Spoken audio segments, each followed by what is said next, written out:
produced our Future of the Supply Chain report. Now, as we were putting this report together, we found ourselves rewriting huge swathes of it simply because of the pace of change that we were facing on a day-to-day basis. We were looking at issues such as Brexit, some of the new legislation was coming through, some of the tech that we'll come on to later that was coming into industry and was available not just to the Amazons of this world, but filtering down through to SME level as well. And that made us address, again, what it was that we wanted to say to the world and put our findings in a legal context. Now, some of the findings of our report were probably what you'd call more traditional issues facing those in the manufacturing, retail, transport, logistics, and hotels and leisure sector. We're talking about things like rising fuel costs, increasing customer demand, speed of delivery, that's the reduction in delivery time, a shortage of workers, and rising property costs. But the event and the report was particularly enlightening because it started to touch on a few of the new issues that were coming to light throughout the supply chain. Now, these are things which industry tell us are both opportunities and threats. For example, new energy requirements and the requirement for a sustainable energy source, autonomous vehicles, and latterly the availability of appropriately skilled workforce, as well as the Internet of Things, which is going to have a huge impact on the whole of the supply chain. Now, at the end of 2019, all of these issues seem quite nebulous, and that's become more and more apparent when we're dealt with the very real and, dare I say, existential threat that we face with the COVID-19 outbreak. The current situation, terrible though it may be, is going to be a catalyst for change. That could be accelerating some of the things which we found about and discussed in our previous report, which were already on the blocks, and it could be entirely new and unforeseen ways of working. And this is what this webinar is all about. That's what we're going to concentrate in the context of supply chain post-COVID and the legal and the practical steps businesses can take to change and mitigate the risks that are presented by these new ways of working. So to help us do that, today I'd like to introduce the panelists. We've got IT Odekundla, a solicitor in our corporate and commercial team who specialises in commercial contracts, including end-to-end procurement advice and supply for the supply chain of both public and private sectors. We've got Phil James, a partner who heads up the transport logistics sector at Weightmans, and Phil's got over 20 years experience in acting on behalf of ship owners, ports, fleet hauliers, specialist insurance, and allied industry organisations. We've got James Moore, a partner who acts for public and private sector clients in relation to their supply chain issues on insolvency and restructuring related work. That's on both a contentious and non-contentious basis, both up and down the supply chain. We have Lily Oliver, a regulatory lawyer who represents corporate bodies, their officers and individuals who are subject to investigation and prosecution, and in respect to the full range of criminal and regulatory offences arising out of fatal and non-fatal accidents. Her clients include international logistics companies, supermarkets and retail chains. And last but not least, we have Adele Shortman, an employment lawyer with expertise in the manufacturing and retail sectors, whose work includes assisting them on complex change management programs, advising, supporting and coaching teams of HR managers in significant restructures. So just a couple of housekeeping points before we get stuck in. During the course of the seminar, if you wish to raise an issue, this slide shows you how you can do that and you'll get through to the organiser. And the second part of the seminar, because we'll push this back 10 minutes or so to account for the time we lost at the start. If you want to raise a question for the panel as we go along, if you want to put it in the questions box using the software we illustrated, then we'll pick that up in the Q&A session at the side, at the end rather. So for now, the way we're going to do this, each speaker will open with their own key practical implications for the supply chain post-COVID-19 relating to their area of expertise, and then we'll finish off with the Q&A. So without further ado, I'll hand over to IT on the corporate and commercial offering and what that looks like post-COVID. Right. Thanks, Matt. I think for everyone, when we think about what happens when we come out of this, that one of the key things that businesses will have to think about regarding the supply chain is the financial viability of the supply chain that comes out of the pandemic, and how we assess the continued viability going forward. And some of the key things we think businesses need to look at is things around resilience, flexibility, and security of the supply chain going forward. Because one of the things the pandemic has shown is some of the challenges that exist, especially for those businesses who are overexposed to certain countries. So, for example, China, businesses that have an over reliance on one provider, one supplier, or just one country, really. And so businesses will have to think about what they want to do and how they want to approach issues around financial viability, because there will be a long-term impact. And it could be whether you want to take a proactive approach. So the government, particularly in the UK, has issued some guidance to public sector bodies, which is support your supply chain. And coming out of the pandemic, it's still going to be an issue how much support a business to give to their supply chain. And if you decide that you want to take a positive approach and work collaboratively, you would be looking at things like how better payment terms. And a lot of supermarkets are beginning to do that already, and that will be required going forward for a period of time. How long will depend on what the market looks like 6 months, 12 months, 18 months, 2 years from now. So those are kinds of considerations businesses need to think about, and the contract is king.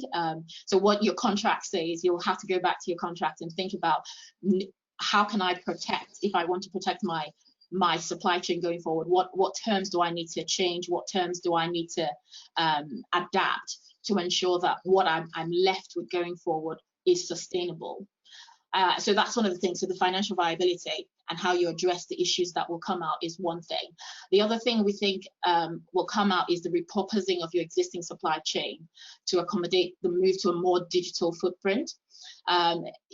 You would have seen that anyone who's gone out now, you have to kind of queue to get into shops, and so in the long term, most people will decide that's not a good use of their time. And there's always been a move to online anyway.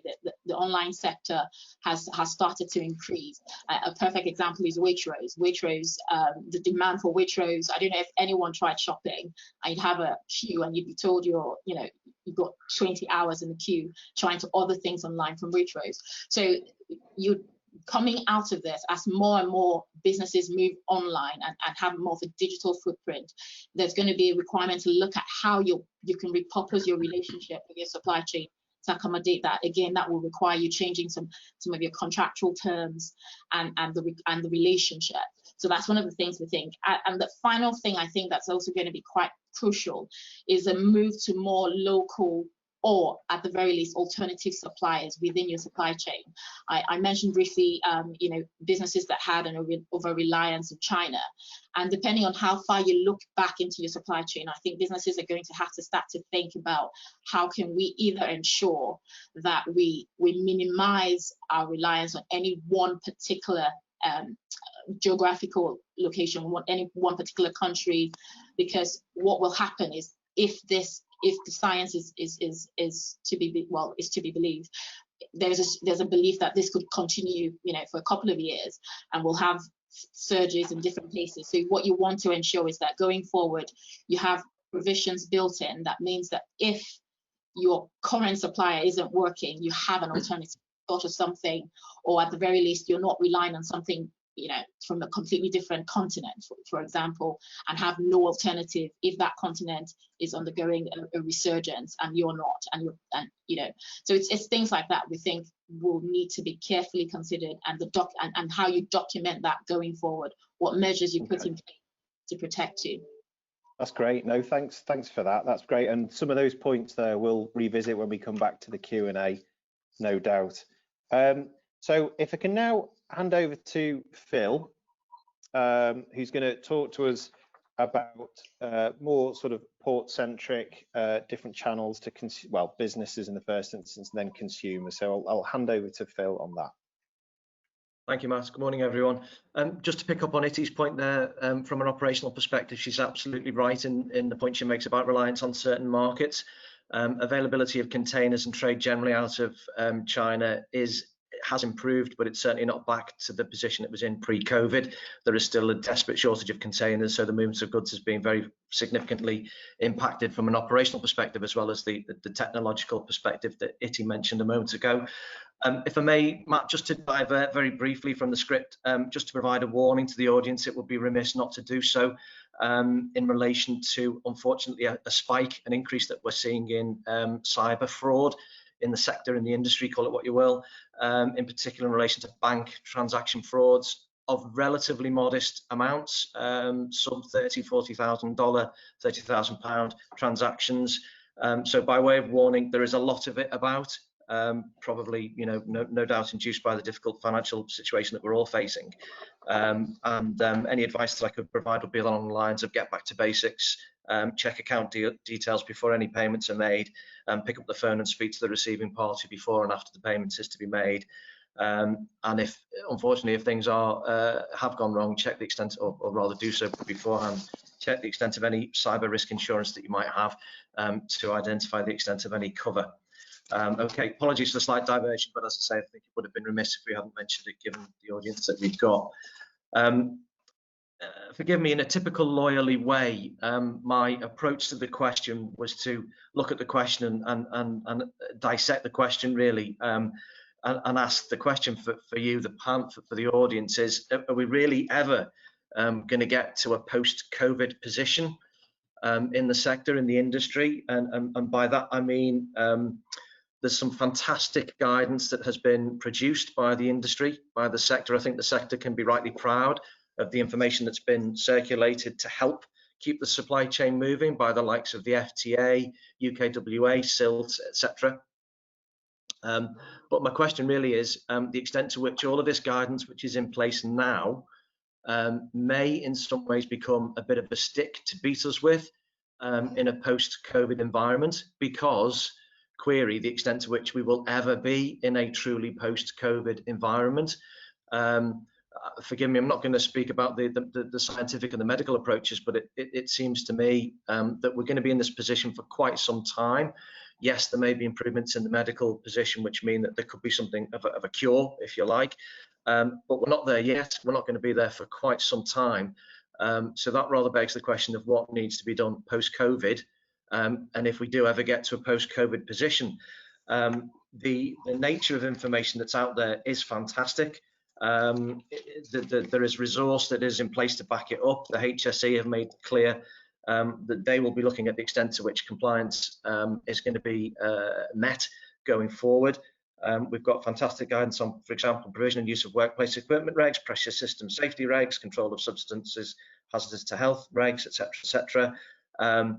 All of which are very, very helpful in the current environment, but the likelihood is that guidance, which we have now, will effectively be guidance which must be complied with going forward.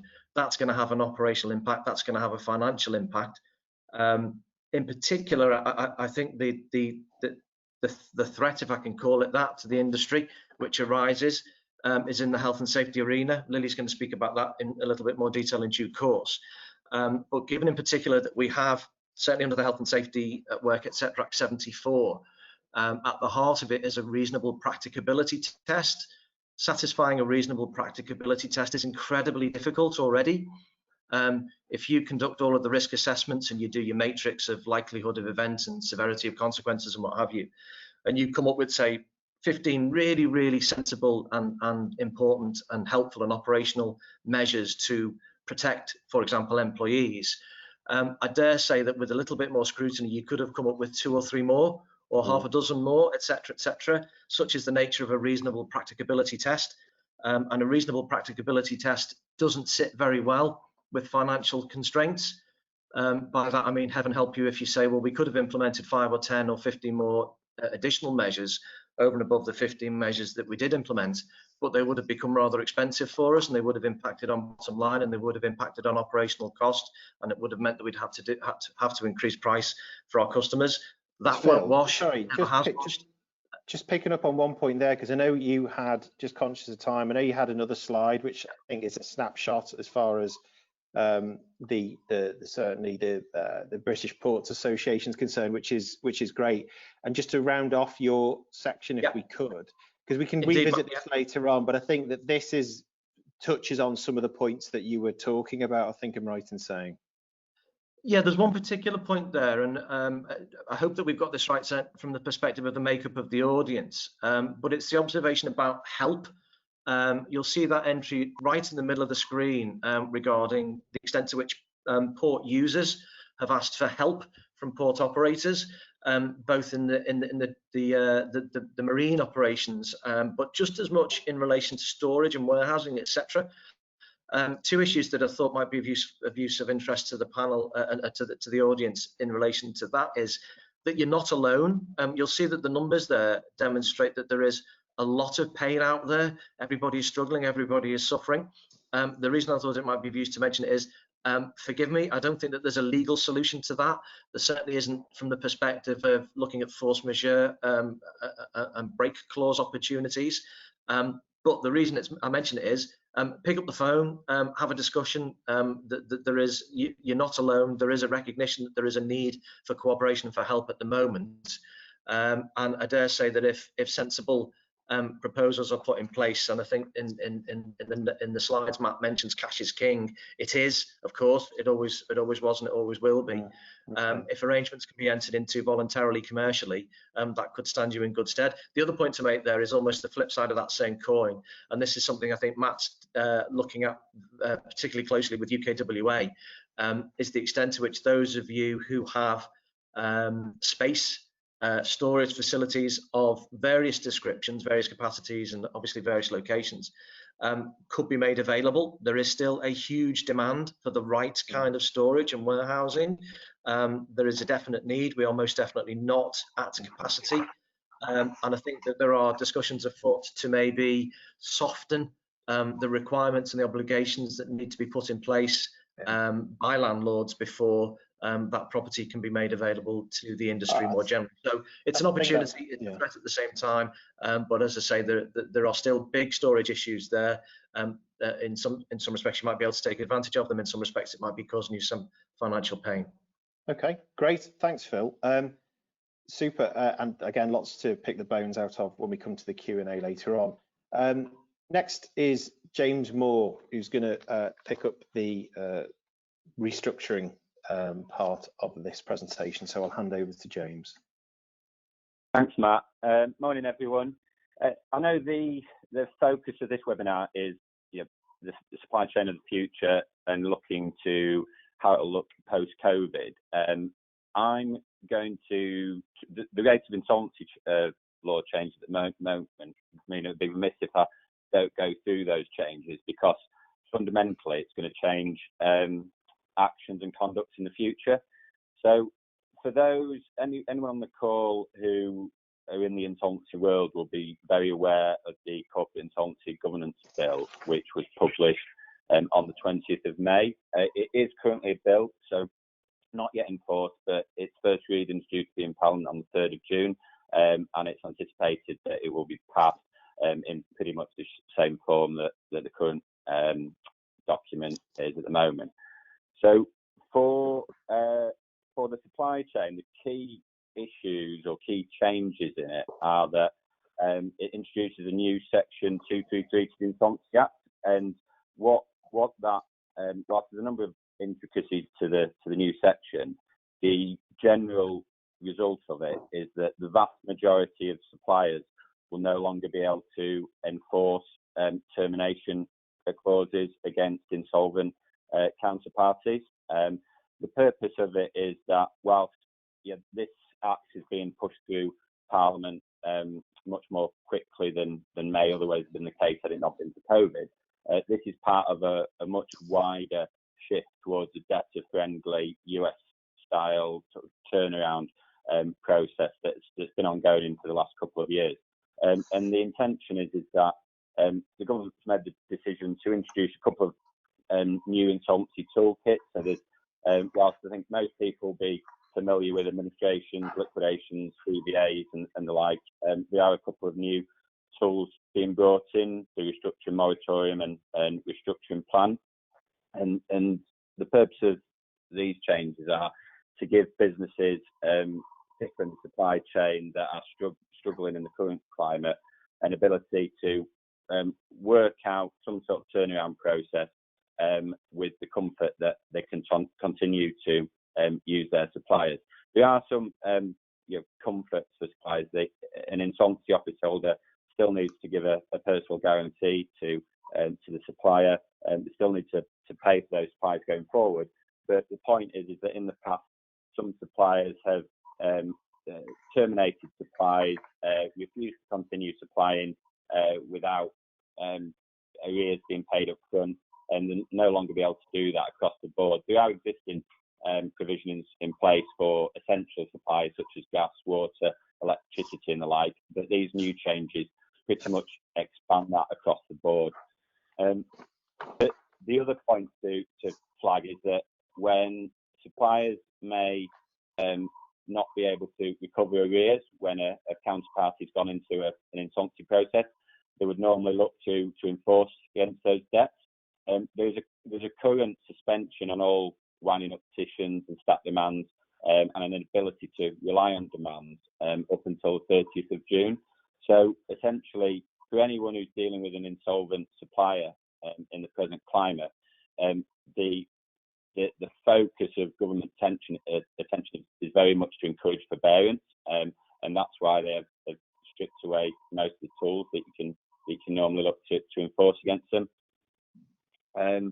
So that then looks, looking at the future and as lockdown starts to be relaxed, there are going to be increased risks when dealing with certain suppliers, because as furlough starts to be phased out, current period is between 1st of August and 30th of October, when the government they haven't quite yet announced their plans yet, but looking to get contributions from businesses to the furlough scheme. If later in the year, certain businesses that have deferred the tax liabilities, maybe relied on the forfeiture moratorium or not to pay their rent. There are a number of businesses later in the year that are going to be reviewing the balance sheet and potentially looking to go into a process. So for a number of parties in the supply chain, there is that risk later in the year, because at the moment the vast majority of government support is deferring liabilities. So it's important to assess that as lockdown is relaxed and government measures are pulled back. And that just brings me to the final point, that's often been an important player in or important tool in the supply chain, which is retention title. There's I'm sure that many people on the call will be aware that there can be a minefield of issues in bringing a successful ROT clause. And I think the points I just mentioned make ROT even more important now that some of the other enforcement measures have been stripped away.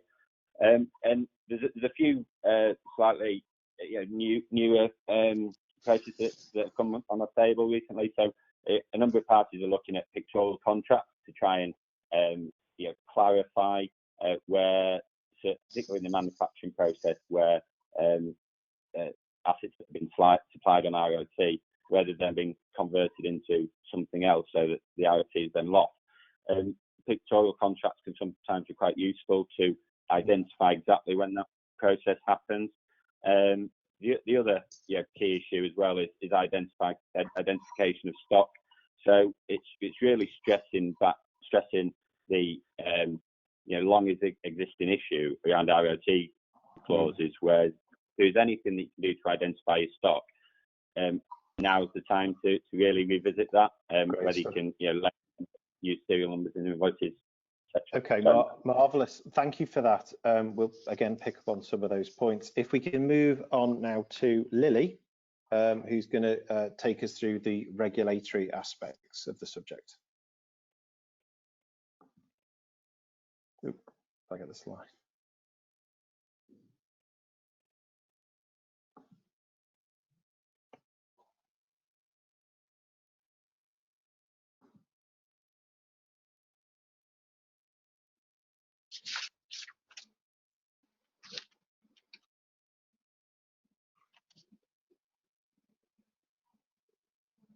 Lily, are you able to unmute yourself, please? Can you hear me now? Yeah, Yes. great, thanks. Oh, all my wonderful opening lines have gone. I'm just going to talk a little bit more detail about the transport and logistics side of things from a regulatory point of view. Something that you'll all be aware of is that as part of the response to COVID-19, the government announced the temporary 12-month removal of D4 medicals for HGV drivers.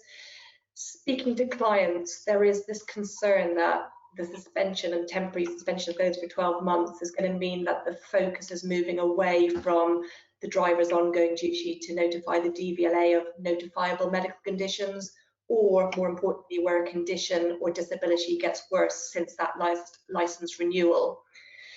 There's also perhaps the risk of a shift of focus away from the legal duty on every driver to notify the DVLA of any injury or illness that may affect their ability to drive.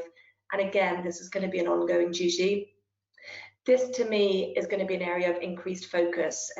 We can all think of many tragic headline-hitting cases that involved issues of the health of the driver, but it's also an area that, in my experience, causes a huge amount of confusion. Often off the back of a tragic fatality, this question often comes up as to the fact that the driver has seen the GP and the GP has never warned the driver to notify the DVLA or not to drive, and therefore they consider themselves no reason to notify the DVLA. There is therefore going to be a huge area of risk around medical questionnaires, policies and procedures, and of course this is going to have to be balanced with GDPR considerations. It's an area of risk that is absolutely going to be increased off the back of COVID-19. You're going to have drivers returning to work after a period of time off. Their medical conditions may have changed. So if I was to give one tip, it would very much be to introduce the medical questionnaire as these drivers are beginning to return to work after a period off. The next area, which is of course going to have an increased focus, particularly when you're looking at the fact that there's going to be changed road layouts, it's going to be increased pedestrian areas, is this balancing act within the transport and logistics sector between enhanced vehicle and technology, which improves road safety, CO2 emissions, and of course driver behaviour, and the policy considerations around the impact this equipment has on the individual driver as well as the business. And it's this whole area of data around driver behaviour in particular, which really puts businesses at risk were one of their drivers to be involved in a serious or fatal collision. As many of you may have experienced, where drivers being investigated, the police are going to be very quick to request details from the vehicle and all the driver records. And it's really therefore going to come down to what is the business doing with that data by way of monitoring the driver behaviour, and more importantly, are they acting upon it? It's this whole question of, was it an accident waiting to happen? Did the business have knowledge of this risk in respect of the individual driver? Had they taken time to analyse the data? And did they discipline the driver, for example, for continually driving down a one-way street that's now being pedestrianised, though previously they'd done that route 15 times and that's the way they know? And I regularly see businesses who have incredibly sophisticated software, yet do not have the resources to monitor the data and or the policies and procedures in place to address as a business what is going to flow from this data, or dare I say the culture to do anything about it. And again, this is a huge area of exposure to businesses in terms of criminal and regulatory risks. In terms of my final point, again, it's around this whole area of commercial fleet risk. I do a huge amount of work with retail clients who very politely and reassuringly will say to me, oh, this area of driving risk, it's not something we need to worry about because we're using third-party logistics. And there's inevitably going to be an ever increased focus to use third-party logistics coming out of the difficulties following the pandemic. And I'm afraid I am that person who would often burst their bubble by the very simple question, do any of your directors or employees, be it the national sales team, drive as part of their role? So are there people in your business who are employed for different reasons other than driving? Because actually that is a huge risk that businesses need to manage. What are the driving policies? How are you capturing this risk? Particularly where people might be travelling in their own vehicles, no longer driving as pooled card vehicles. And this is where there is a real risk about also the fact that some people may be using their car as their office. And again, it's about criminal sanctions that may follow to employees and to organisations where one of their drivers involved in a serious or fatal collision. I think it's over to Adele now. Okay, yes, thank you. Thanks, Lily. And yes, Adele, to finish up on the final part of the presentation. Thanks, Matthew. Good morning, everyone. I thought I'd talk to you today about the key issues that you need to consider when your employees actually get back to the workplace. First things first, it's got to be health and safety. So consider the use of hand sanitizers, signs to get yourself around your site, things about social distancing. There might be some anxiety around employees returning to work using public transport. You might need to stagger your start times for your employees and maybe adjust their terms and conditions of employment to accommodate a new start and finish time. You need to think closely about the return of equipment that employees may have utilised whilst they were working from home. So the return of that work equipment and the sanitisation of that work equipment. If we look at business premises themselves now, you might not be able to accommodate all the employees within your workspace when you take into account social distancing. So you might want to consider a phased return to work for a group of employees just to test it first of all. You might find that you've got some resistance from your employees when you do ask groups to return to work. That might be from an economic perspective, in that you've got some who are coming back to work, incurring travel costs and the like on returning, and others sat at home earning the same amount of money. So economics might be an issue for your employees. You need to consider adjusting seating for your employees. Things like your production lines might need extra space, and you're going to need to build in time for those changes to be made. Think about installing walls or maybe screens if you've got open plan working. Maybe have group A come into work on one day, group B come into work on another, and that might mean you have to create additional shifts for people to work on. Think about the shared spaces for your employees, the use of canteen facilities and toilets. It might be that certain groups are allocated to use the canteen at certain times, or certain toilets within the building. The stricter the policy that you adopt, the safer your employees are going to feel, and I think that's what's going to ease the tension in returning your employees to work. There may well be a spike in complaints when your employees come back to work. You might find that they have grievances that they lodge in relation to things like why they were furloughed or why they were redeployed into a certain area of the work. So that might be something that you experience. There might also be complaints relating to changes in their terms and conditions, such as their salary, their hours. You might need to remove benefits from them, such as bonuses that were promised. These are all areas that would be key for employees to raise grievances on. So transparency in dealing with those grievances, sensitivity, and dealing with them confidentially is going to be key in maintaining your employees' happiness at work. Thinking now about recruitment and retention, it may well be that you stopped recruitment in its entirety as a consequence of COVID. Equally, you may well be in the retail sector, such as food, where you've had to significantly increase the number of staff that you take on very quickly, and that onboarding may well have needed to be undertaken by way of video conferencing. So going forward, you might need to adjust your policies and procedures to ensure that all your staff can undertake onboarding, inductions and interviews, etc., by way of video conferencing. In terms of retention of your key employees, think about multi-skilling your staff. Instead of them being, for example, checkout operators, it may well be that they now become a general operative. In multi-skilling them across your business, it will enable you to retain the best staff possible should redundancies be needed in the future. So consider that from when they get back to work. Turning now to redundancies, it is inevitable that a lot of businesses will need to consider redundancies. The coronavirus job retention scheme has been a short-term alternative for a number of businesses, which has enabled them to delay any decision-making in relation to redundancies to assess their need for labour in the future. But there may be a need to consider those processes, and you might want to start to think about how you're going to make that selection process. But employees, if they have been multi-skilled, can be redeployed into other areas. So if you do incur a spike in demand, those staff, that existing team of staff that you've got, can cope with the spike better. When looking at an alternatives now to redundancy, you might want to consider changing terms and conditions, such as the pay that you give to your staff, the hours that you ask them to work, and the flexibility that you give to your staff.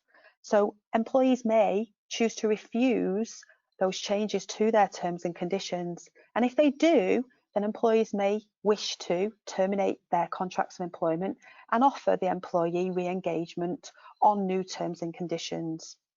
A key thing for employees is going to be to consider the use of layoff clauses. So make sure you've got a layoff clause in your contracts of employment.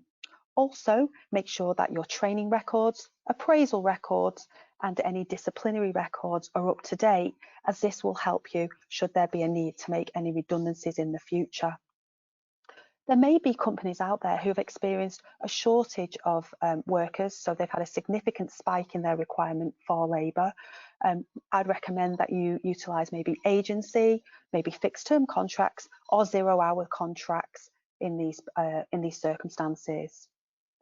Turning now to flexible working, you may have had an increase in demand for flexible working from your employees. Employees who wouldn't ordinarily be able to work from home have had to manage during COVID. And so now it might be that an employer struggles to agree to a request to flexible working going forwards. There may well be a spike in the demand for that. The employees may think, I don't actually want to go back to work, I can cope at home. And so employers may well need to prioritise the application process on a first come, first served basis. Equally, businesses may wish their employees to work more flexibly. They may look at their office space and consider, do we really need all the space we've got?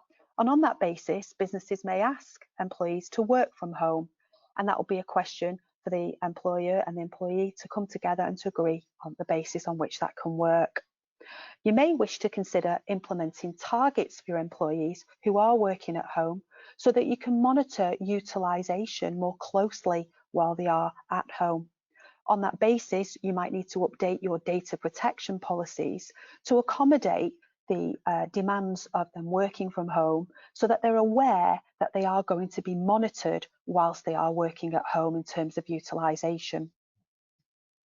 Don't forget there are disabled employees who might be working from home and they are entitled to reasonable adjustments. You may have had them in place whilst they were in the workplace, but if they are at home, those reasonable adjustments might need to be reassessed. So don't forget to undertake that check.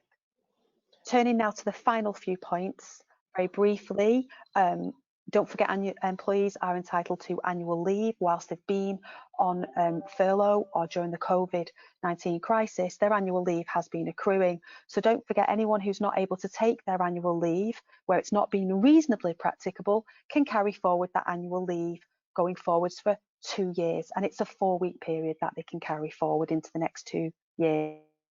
Also remember your mental health first aiders, they will need to be proactively speaking to their employees to check whilst they've been at home if there's been any issues of illness, depression, maybe they've experienced death within their families, so they need to be very active. Finally, contingency planning. Make sure that you are increasing your presence online, that you are improving your online services, and that you prepare should the need arise for a second wave of COVID. Back to you, Matthew. Thanks very much, Adele. Because we finished late, as I said at the outset, we'll now just spend probably 15 minutes, if people are okay to hang around, albeit virtually, in answering some of the questions that we've had through, and thanks for those. But if I can come back and to one of the very first points that IT mentioned, actually, which for me sits across all of this and everything that everybody said today, it's that principle that I suppose if we are facing a period of change, the catalyst being COVID, that brings with it risk. So whilst I'm hoping that there's everybody that will be able to contribute to this, to start off again with IT, it's those headline points that what additional risks as a result of what's changing and what will change do businesses need to be aware of going forward for you? And then I'll go around the group if I may. All right. So I think one of the key things is that move to digital and the kind of risks that come from it. So one of the headlines for me would be security risks. And that could be in the form of when you move digital, you're collecting more data and likely more personal data. So you've got to think about your security measures, your data protection, data processing policies, and make sure that within your, not just within your end, but also within your supply chain, because you might find that you're exchanging more personal data with your supply chain. You need to make sure you've got the right processes in place for that. And something Phil also touched on was cyber. There's more, you're more exposed when you're in the digital world to cyber challenges. So there's that. And things like downtime. So in the past, if most of your work, most of your business came from people coming to your store and buying things from you, and now it's digital and it's online, you need to invest more in that infrastructure, because downtime begins to have a real impact on you, not just you, but also within your supply chain. If there's downtime within, so that's for me some of the key things. And one last point I say is new competitors. So when you move into the digital space, you've got to think about the fact that you're facing a different type of competitor. So a key one would be Amazon. So whatever you did before, Amazon is doing almost everything. So you've got to think about how you deal with being in that digital space and dealing with the new competitors you'll come across, and how you can build in some resilience in your supply chain. Okay. Thanks, IT. James, if we can jump to you on that point, because again, restructuring and insolvency are perhaps flavour of the month. Is there anything you would pick up if you were have concerns over the solvency of somebody within your supply chain at the moment? Do you continue to supply on the same payment terms, and what are the implications of doing that? And I think you touched on some of them earlier on for the directors personally in that instance. Yeah, well, for obvious reasons, at the moment, debtors are more risky. There's always a risk around your debtor book and the length of the payment terms that you operate under. In the current climate, the risk of default has obviously increased. So when assessing as a director, if you're assessing cash flow of the business, you've got to question how sure are you that those debts are going to come in, and equally you're assessing the balance sheet. You've got to give considerations to that as well, and inevitably as this moves on, there will be defaults throughout the supply chain, and some of those debts will have to be written off the balance sheet. So from a director's perspective, and any concerns around personal liability and the solvency of their own business, some the participants will come across the fact that there's a temporary suspension of wrongful trading measures.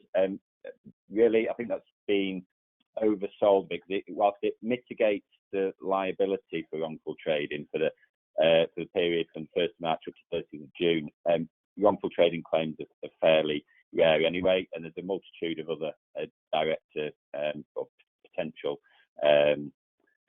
claims that can be brought against directors for trading the company insolvently. And so I think that the takeaway is that whilst there's definitely, I think the courts will be reluctant to prosecute directors who have tried to trade out of the current situation, because very much government intention is to put in place measures to assist businesses to trade through the current position. If there's any directors that are concerned that because they're not getting in their debtors, that may in fact make their own business insolvent, then they need to take some advice on whether there's any potential risk to it.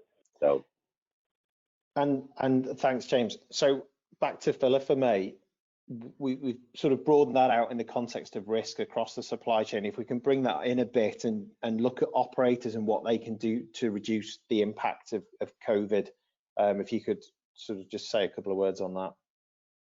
Yeah, thanks, Matt. I think it's less about change and less about having to do new stuff, as having to continue with measures that have been implemented to deal with the challenges now, which maybe operators are thinking, well, we don't need to worry about that in 6 or 9 or 12 months' time, so there'll be a cost saving there.